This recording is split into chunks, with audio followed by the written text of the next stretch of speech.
and you are watching Infotech Hafiz IT. Today our interesting topic is function in C programming. So it's very interesting topic and very important topic in every programming language. तो basically function जो है वो इसका background पहले देखते हैं कि function basically बनाए क्यों गए हैं। तो बैकग्राउंड कुछ यूं है कि सपोज करते हैं हम एक प्रोग्राम लिखते हैं, ठीक है, और उस प्रोग्राम में मैं आपको कहता हूं कि आपने दो नंबर को 10 मरतबा सम करना है, बार बार यूजर से दो नंबर लेने हैं, 10 टाइम जो है नंबर लेने हैं यूजर से दो और उनको सम करना है। तो आप सोचें कि उसके लिए आपको कितना कोड रिक्वायर्ड होगा, कितनी कोडिंग आपको करनी पड़ेगी, ठीक हो गया। तो उसके लिए क्या किया गया कि उस रेपिटेशन को कि एक ही काम हम बार बार परफॉर्म करें, उसको खत्म करने के लिए फंक्शन बनाए गए। तो फंक्शन बेसिकली होता क्या है कि स्टेटमेंट्स होती हैं, कोड ऑफ स्टेटमेंट होती है, ठीक है, जो स्पेसिफिक टास्क को परफॉर्म करते हैं, ठीक है। फंक्शन क्या होते हैं जो स्पेसिफिक टास्क को परफॉर्म करने के लिए हम यूज करते हैं। तो मैं कह सकता हूं कि कोड, ठीक है, कोड होता है, इसका कोड होता है जो क्या करता है, परफॉर्म स्पेसिफिक, जो क्या करता है स्टूडेंट्स, स्पेसिफिक टास्क को टू परफॉर्म स्पेसिफिक टास्क, ठीक हो गया। तो फंक्शन हमारा क्या होता है, फंक्शन कोड होता है, स्टेटमेंट्स होती हैं, ठीक है, जो क्या करती हैं कि स्पेसिफिक टास्क को परफॉर्म करने के लिए हम फंक्शन को यूज करते हैं, ठीक हो गया। अब हम देखते हैं कि फंक्शन की डिक्लेरेशन क्या होती है, फंक्शन की डेफिनेशन क्या होती है और फंक्शन की कॉलिंग क्या होती है। ये तीन एलिमेंट्स होते हैं, बेसिकली फंक्शन के तीन एलिमेंट्स हैं जो कि अगर आप फंक्शन यूज करना चाहते हैं किसी भी लैंग्वेज में तो आपको ये तीन जो एलिमेंट्स हैं इस फंक्शन के उनका पता होना चाहिए। तो चलिए स्टार्ट करते हैं, देखते हैं कि फंक्शन के जो तीन एलिमेंट्स हैं वो बेसिकली है क्या। तो चलिए स्टार्ट करते हैं। तो मैं यहां पे लिख सकता हूं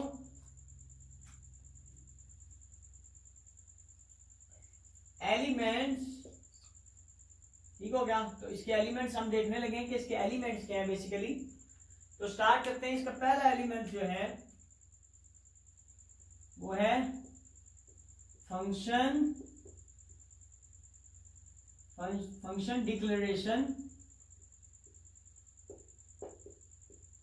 ठीक हो गया। उसके बाद जो हमारा सेकंड है, सेकंड जो एलिमेंट है इसका वो क्या है, वो है हमारे पास फंक्शन डेफिनेशन, ठीक हो गया। और तीसरा पार्ट हमारा जो इसका है वो है फंक्शन कॉलिंग,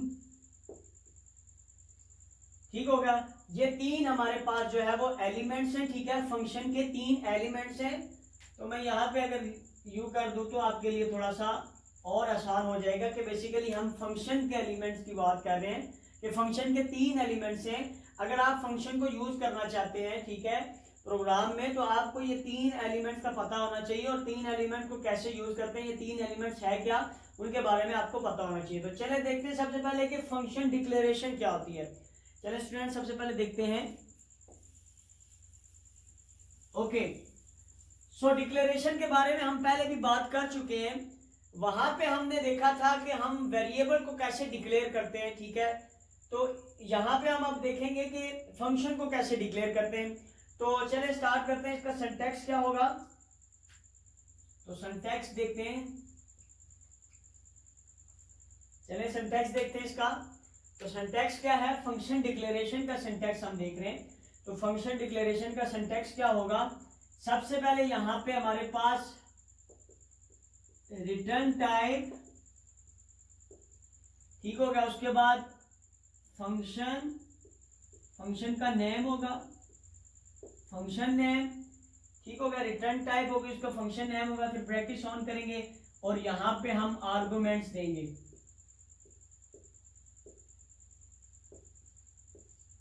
और फिर ब्रैकेट क्लोज और यहां पे एंड पे टर्मिनेटर, ठीक हो गया स्टूडेंट्स। तो ये हमारे पास जो है फंक्शन डिक्लेरेशन का सिंटैक्स है। देख लें, सबसे पहले हम रिटर्न टाइप लिखेंगे, जैसे कि हमें पता है रिटर्न टाइप क्या होती है, हमारे पास डिफरेंट किस्म के रिटर्न टाइप्स है, इंट भी है, फ्लोट भी है, डबल भी है, ठीक हो गया, कैरेक्टर भी है। तो यहाँ पे रिटर्न टाइप आएगी फंक्शन की, ठीक है, और उसके बाद यहाँ पे फंक्शन का नेम होगा और यहाँ पे आर्गुमेंट्स। तो हमारे पास जो आर्गुमेंट्स होते हैं बेसिकली ये क्या होते हैं, फंक्शन के कुछ फंक्शन ऐसे होते हैं जिनके आर्गुमेंट्स नहीं भी होते, मतलब आप यहाँ पे आर्गुमेंट नहीं भी यूज करते और यूज कर भी सकते हैं, ठीक है। वो हम जब डिफरेंट किस्म के फंक्शन देखेंगे, उसकी एग्जांपल देखेंगे तो हमें ज्यादा क्लियर होगा। तो यहाँ पे आर्गुमेंट्स की जगह, आर्गुमेंट्स का मतलब क्या है कि हम जो है वो वेरिएबल्स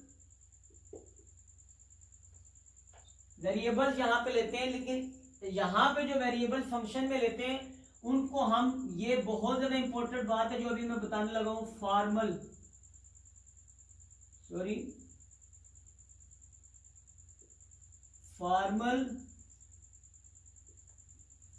फॉर्मल पैरामीटर्स बोलते हैं स्टूडेंट। क्या बोलते हैं, फॉर्मल पैरामीटर। यहाँ पे जो हम वेरिएबल यूज करेंगे उनको हम बोलते हैं फॉर्मल पैरामीटर। ये बहुत ज्यादा इंपॉर्टेंट बात है जो मैं अभी बता रहा हूं, इनको क्या बोलते हैं, फॉर्मल पैरामीटर्स। ओके, यहाँ पे जो वैल्यूज हम देते हैं, ठीक है, तो वो होते हैं फॉर्मल पैरामीटर्स। तो यहाँ पे जो फॉर्मल पैरामीटर्स होते हैं उसको कैसे दिया जाता है, तो देखते हैं। ये मैं दोबारा आपको सिंटैक्स बता रहा हूँ क्योंकि डिफरेंट बुक्स में डिफरेंट किस्म के सिंटैक्सेस जो है वो सिंटैक्सेस दिए होते हैं डिक्लेरेशन के, तो कहीं आप जो है कंफ्यूज ना हो जाएं, इसलिए मैं आपको एक और बता देता हूँ जो फेमस है, हर बुक में, काफी बुक्स में जो है वो इसी तरह यूज होता है। रिटर्न टाइप, उसके बाद फंक्शन नेम होगा और उसके बाद यहाँ पे आर्गुमेंट्स हो गए, वो कैसे लिखे होते हैं, अक्सर से लिखे होते हैं डेटा टाइप लाइक इंट ए कोमा इंट बी, ठीक हो गया। तो बेसिकली स्टूडेंट्स याद रखें कि ये डिक्लेरेशन बहुत ज्यादा यूज होती है, तो ये डिक्लेरेशन आप देख लें, तो ये डिक्लेरेशन यूज होती है। तो इसमें आर्गुमेंट्स बेसिकली ये होते हैं स्टूडेंट्स, मैंने आपको क्या लिखा है, और इन आर्गुमेंट्स को यहाँ पे जो वेरिएबल यूज हुए, जैसा कि मैंने आपको बताया था कि ये आर्गुमेंट्स का मतलब है कि यहाँ पे वेरिएबल यूज होंगे, ठीक है। यहाँ पे आप देख रहे हैं वेरिएबल्स यूज हो रहे हैं यहाँ पे, ठीक है। तो ये जो वेरिएबल्स हैं इनका नाम है फॉर्मल पैरामीटर, इनको हम फॉर्मल पैरामीटर बोलते हैं, ये ठीक हो गया। तो याद रखिएगा ये हमारे पास जो है वो एग्जैक्टली सिंटैक्स है। तो इसका हम जो है वो इसकी हम एग्जांपल ले लेते हैं प्रॉपर तरीके से। एग्जांपल मैं आपको यहाँ पे लिख देता हूँ, बता देता हूँ कि यहाँ पे सपोज करते हैं एक फंक्शन में बना रहा हूँ, ठीक है, जो क्या करेगा, जो हमारे पास सम हमें रिटर्न करवाएगा, ठीक है। जैसे कि मैंने बताया था कि यूजर जो है वो 10 एम्प्लॉयज हैं और वो 10-10 नंबर को, दो नंबर को दोबारा लेके सम कर रहे हैं। तो सम के लिए हम बनाते हैं यहाँ पे सम, उसका नाम लिखा। अच्छा याद रखिएगा, यहाँ एक बहुत जरूरी बात मैं आपको बताना चाह रहा हूँ, याद रखिएगा कि आपने हमेशा जो फंक्शन होगा उसका नाम वो रखना है जो फंक्शन के अंदर काम हो रहा होगा, ठीक है। तो ये टर्मिनोलॉजीज जो है वो याद रखिएगा कि आपने, अभी हम जो है वो सम करना चाह रहे हैं तो इसलिए मैंने यहाँ पे सम या ऐड भी लिख सकता था, ठीक हो गया। तो यहाँ पे ये करके उसके बाद मैं यहाँ पे दे दूंगा इंट ए कोमा इंट बी, ठीक हो गया। तो ये हमारे पास जो है वो एग्जाम्पल आ गया स्टूडेंट, ये हमारे पास क्या आ गया, एग्जाम्पल। बेसिकली हमारे पास एग्जाम्पल आई है कि हम जो है वो डिक्लेरेशन फंक्शन की कैसे करेंगे, ठीक हो गया स्टूडेंट। तो अब हमारा एक पार्ट जो है वो एक पार्ट हमारा जो है वो परफॉर्म हो गया है, जो हमने देखा है कि फंक्शन को डिक्लेयर कैसे करते हैं, रिटर्न टाइप, फंक्शन का नेम और आर्गुमेंट्स। यहाँ पे आर्गुमेंट्स हो भी सकते हैं, नहीं भी हो सकते। अच्छा, अक्सर आपने देखा होगा यहाँ पे अगर ये फंक्शन जो है वो कोई वैल्यू रिटर्न ना कर रहा हो तो यहाँ पे जो है वो इंट की जगह वाइड आता है। जैसे कि मैंने आपको बताया हुआ है वाइड मैन में, मैंने आपको बताया था जब हम फंक्शन लिखते हैं वाइड मैन, ठीक है, मैन फंक्शन लिखते थे उसके बाद पीछे वाइड लिखते थे, मैंने आपको वहां पे भी बताया था कि ये ऐसा फंक्शन जो कुछ वैल्यू रिटर्न ना कर रहा हो तो उसकी जो रिटर्न टाइप होगी वो वाइड होगी, मीन के वो कुछ भी रिटर्न नहीं कर रहा, ठीक है। इंट का मतलब क्या है कि ये वाला जो फंक्शन है ये इंटीजर वैल्यू रिटर्न करेगा। ओके, यहां तक समझ आ गई। अब आगे चलते हैं, जो हमारे यहाँ पे जो बेसिकली सेकंड जो एलिमेंट है हमारा, ठीक है, जिसको हम बोलते हैं फंक्शन डेफिनेशन, ठीक हो गया। जैसे कि आप को याद है कि हम जब यूज करते थे वेरिएबल यूज करने के लिए हमें वेरिएबल को पहले डिक्लेयर करना था। तो यहाँ पे भी अगर आप फंक्शन यूज करना चाहते हैं, फंक्शन क्रिएट करना चाहते हैं, बनाना चाहते हैं, ठीक है, तो आपको सबसे पहले क्या करना पड़ेगा, उसको डिक्लेयर करना पड़ेगा। ठीक है, इसका पहला पार्ट है। अच्छा, यहाँ पे एक बात मैं आपको बताना चाहता हूँ कि इससे पहले जो हमने प्रिंट एफ, स्कैन एफ और इस तरह के गेट सी एच ये फंक्शन हम जो यूज कर रहे थे, वो जैसे कि मैंने आपको बताया हुआ है पहले भी कि वो प्री डिफाइंड फंक्शन है, वो पहले से डिफाइंड होते हैं। ठीक है, सिर्फ हमें उन्हें यूज करना होता है, लाइब्रेरीज हम जस्ट इंक्लूड करते हैं। ठीक है, तो लेकिन ये जो फंक्शंस होते हैं हम क्या करते हैं, यूजर डिफाइंड फंक्शन इनको हम बोलते हैं कि हम जो है वो खुद से फंक्शन क्रिएट करते हैं, तो यूजर डिफाइंड फंक्शन इनको कहते हैं। ठीक हो गया। तो जैसे कि मैंने अभी यहाँ पे फंक्शन लिखा था सम, ठीक है, वो मैं क्रिएट कर रहा था, वो मैंने डिक्लेयर किया अभी, फिर मैं उसको डिफाइन करूंगा, फिर मैं उसको कॉल करूंगा। ये 3 स्टेप होते हैं। ठीक है, तो अब हम जो है वो डेफिनेशन को देखने लगे हैं कि फंक्शन डेफिनेशन क्या होती है। जो दूसरा एलिमेंट है फंक्शन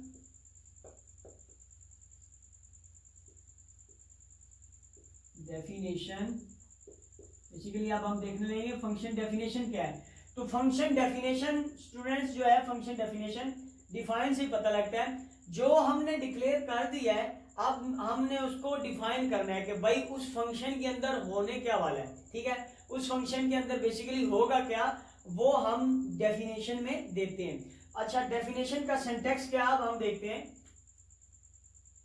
सिंटैक्स, डेफिनेशन का सिंटैक्स क्या देखते हैं।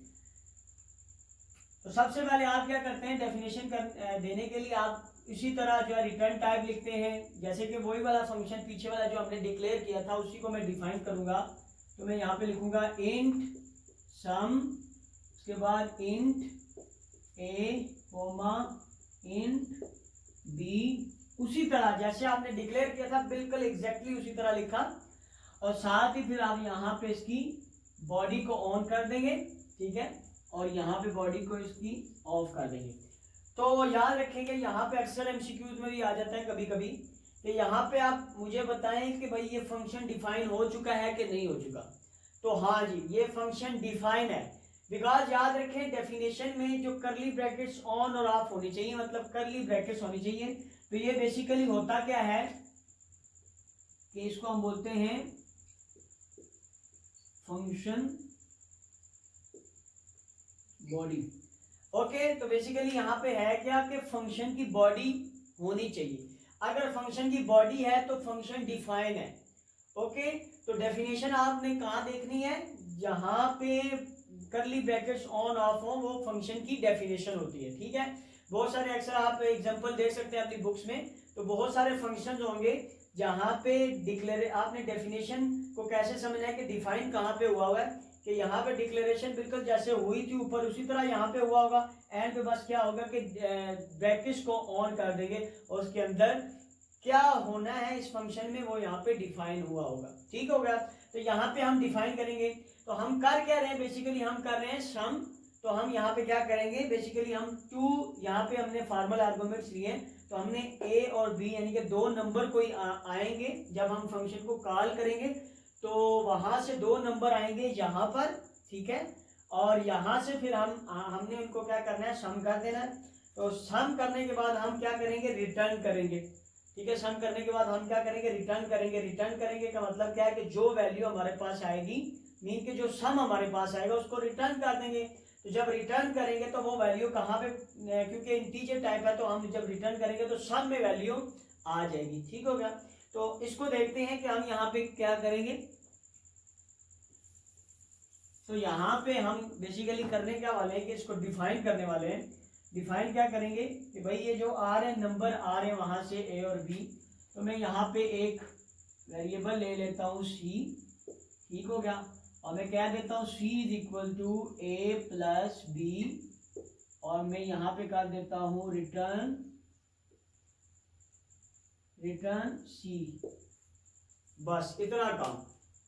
अब यहाँ पे मैंने क्या कर दिया, इस फंक्शन को डिफाइन कर दिया। ठीक है, इस फंक्शन को मैंने डिफाइन कर दिया। अब ये जो सी है वो मतलब ये वाली जो वैल्यू है सम की वो यहाँ पे चली जाएगी सम में, और इस सम में आप वैल्यू पड़ी हुई है, ठीक होगा। तो मैंने यहाँ पे क्या कर दिया, फंक्शन को एग्जैक्टली यहाँ पे हमने फंक्शन को डिफाइन कर दिया, ठीक हो गया। अब जो इसका आखिरी एलिमेंट है फंक्शन का वो देखते हैं क्या है। जो इसका आखिरी एलिमेंट है वो हमारे पास है फंक्शन कॉलिंग। अच्छा याद रखें हमेशा कि अक्सर ये होता है प्रोग्राम में कि सबसे पहले जो है वो डिक्लेयर हुआ होता है, फंक्शन डिक्लेयर हुआ होता है, उसके बाद मेन फंक्शन स्टार्ट हो जाता है और मेन फंक्शन में कॉल हुई होती है, ठीक है, और नीचे फिर कहीं जाके फंक्शन को डिफाइन किया जाता है। तो स्टूडेंट अक्सर पजल हो जाते हैं कि जैसे कि मैंने तरतीब से जिस तरह तरतीब से मैं आपको बता रहा हूँ कि पहले फंक्शन डिक्लेरेशन को देखा है हमने, फिर फंक्शन डेफिनेशन को देखा है। उसकी वजह यह है कि अगर स्टूडेंट वहां से डायरेक्ट जब कॉलिंग पे जाता है, डिक्लेरेशन के बाद कॉल पे चला जाता है, तो उसको समझ नहीं आती इस तरह, इसलिए मैंने फंक्शन के बाद फंक्शन डिक्लेरेशन के बाद फंक्शन डेफिनेशन बताई है। अब मैं उसको फंक्शन कॉलिंग बताऊंगा। अब जस्ट फंक्शन बना हुआ है, डिक्लेयर भी हुआ था, उसके बाद डिफाइन भी हुआ, जस्ट हमने उसको कॉल करनी है। कॉल करने का मतलब ये होगा कि हमने वो वाला फंक्शन परफॉर्म करवाना है, जस्ट हमने उसको परफॉर्म करवाना है, ठीक हो गया। तो अब हमारा जो तीसरा एलिमेंट रह गया है वो क्या है, फंक्शन कॉलिंग स्टूडेंट्स। ये हमारा जो है वो लास्ट में रह गया कि हम फंक्शन कॉल करते हैं। तो ये वेरी सिंपल, बहुत सिंपल है ये, ठीक है। इसको के फंक्शन को कॉल कैसे करते हैं, फंक्शन को हमने कॉल जब करनी होती है तो यहाँ पे एक इम्पोर्टेंट बात भी है बहुत ज़्यादा। अगर आपको याद हो तो जो फंक्शन था उसकी रिटर्न टाइप थी इंट, तो मैं यहाँ पे सबसे पहले बनाऊंगा इंटीजर टाइप का एक वेरिएबल, सम के लिए जस्ट मैं एस ले लेता हूँ, ठीक हो गया। तो इंटीजर टाइप का एक वेरिएबल बनाऊंगा, ठीक है। पहले इंटीजर टाइप का एक वेरिएबल बनाने के बाद मैंने क्या करना है कि वो जो फंक्शन, उस फंक्शन को मैंने कॉल करनी है। तो कॉल कैसे करेंगे, जो फंक्शन की रिटर्न टाइप होगी, ये याद रखें, जो फंक्शन की रिटर्न टाइप होगी उस टाइप का आप एक वेरिएबल ले लें और उस वेरिएबल में आप उस वैल्यू को असाइन कर दें, ओके। सो यहाँ पे हमारे पास फंक्शन क्या था, फंक्शन को कॉल कैसे करना है, जस्ट उसका नाम लिखना है, जस्ट उसका नाम, यानी कि हमारे पास जो फंक्शन था उसका नाम था सम, उसका नाम लिखना है, रिटर्न टाइप नहीं लिखनी, ठीक है। सम लिखना है, उसका नाम लिख के उसके बाद यहाँ पे, अब यहाँ पे बहुत ज़्यादा इंपॉर्टेंट बात है, यहाँ पे आपने जो है वो एक्चुअल आर्गुमेंट यूज करने होते हैं। क्या एक्चुअल आर्गुमेंट, इसका मतलब क्या होता है कि यहाँ पे हमने एग्जैक्ट जो वैल्यू है, जो मैं आपको वहाँ पे बोल रहा था डिफाइन करते हुए कि वहाँ से वैल्यू आएंगी, वहाँ से वैल्यूज आएंगी, तो यहाँ से वैल्यू जो एक्चुअल वैल्यू है वो यहाँ से जाएंगी फॉर्मल आर्गुमेंट्स में। ये एक्चुअल आर्गुमेंट्स हैं और वो वाले कौन से थे, फॉर्मल आर्गुमेंट्स। तो एक्चुअल आर्गुमेंट में जो हम वैल्यू देंगे तो वो फॉर्मल आर्गुमेंट्स में जाएगी, उसकी डेफिनेशन में देखेंगे कि उनके साथ क्या करना है, वो सम होके यहाँ पे एग्जैक्टली वैल्यूज सारी आ जाएंगी। तो यहाँ पे मैं एक्चुअल वैल्यू देता हूँ, दो नंबर को कहता हूँ जी 3 और 5, ओके। ये दो मैं वैल्यू इस तरह दूंगा। तो ये आप देख रहे हैं, ये मैंने इंटीजर वैल्यू दी है और ये भी मैंने इंटीजर वैल्यू दी है। जैसे कि मैंने वहां पे डिक्लेयर भी किया हुआ है, तो उसमें इंट ए इंट बी, यानी कि दो इंटीजर टाइप की वैल्यूज, और इसी तरह दो मैंने इसी के नीचे फिर मैं मतलब मैंने क्या किया, जब डिफाइन किया तो वहां पे भी मैंने इंट ए इंट बी, यानी कि इंटीजर टाइप की दोनों वैल्यूज मैंने ली हुई है। यहाँ पे एक बार याद रखिएगा कि कोई भी जो फंक्शन है वो एट अ टाइम एक ही वैल्यू को रिटर्न करेगा, मतलब एक ही वैल्यू को रिटर्न कर सकता है, इससे ज्यादा वैल्यूज को रिटर्न नहीं कर सकता। सपोज करते हैं एक फंक्शन आप ऐसा नहीं बना सकते, जैसे कि मैंने आपको बताया कि हर फंक्शन का स्पेसिफिक काम होता है, ठीक है। अगर ये सम कर रहा है तो ये सम ही करेगा, इसके नीचे अगर आप जो है वो मल्टीप्लिकेशन भी करें, ठीक है, और उसको भी रिटर्न करवाएं, मतलब रिटर्न मल्टीप्लाई के लिए m सपोज करते हैं और आपने सम के लिए s लिया हुआ अगर, ठीक है, तो रिटर्न s रिटर्न m अगर आप करेंगे तो वो दोनों में से कोई एक वैल्यू को चूज करेगा, ठीक है। तो हमेशा एक वैल्यू जो है वो बेसिकली वो वहां पे पहली बात है एरर जनरेट कर देगा, ठीक है। तो अगर एरर नहीं भी जनरेट करता तो वो एक ही वैल्यू को क्या करेगा, रिटर्न करेगा। तो याद रखें फंक्शन हमेशा एक ही वैल्यू को क्या करता है, रिटर्न करता है। तो यहां तक आप देख रहे हैं, इनको हम बोलते हैं, मैं यहाँ पे लिख भी देता हूँ क्योंकि ये बहुत ज्यादा इंपॉर्टेंट बातें हैं। आने वाली जितनी भी हमारी लैंग्वेजेस हैं, C++, जावा वगैरह जितनी भी है, उसमें ये चीजें एक्चुअल आर्गुमेंट और फॉर्मल आर्गुमेंट्स, ये आगे भी इसमें भी लेक्चर एक दो आएंगे, बहुत ज्यादा इंपॉर्टेंट होंगे, तो उसमें आपको ये बहुत हेल्प करेगा ये कॉन्सेप्ट कि एक्चुअल आर्गुमेंट्स क्या होते हैं और फॉर्मल आर्गुमेंट्स क्या होते हैं। तो बेसिकली जब हम कॉल कर रहे होते हैं तो हमारे पास जो होते हैं वो एक्चुअल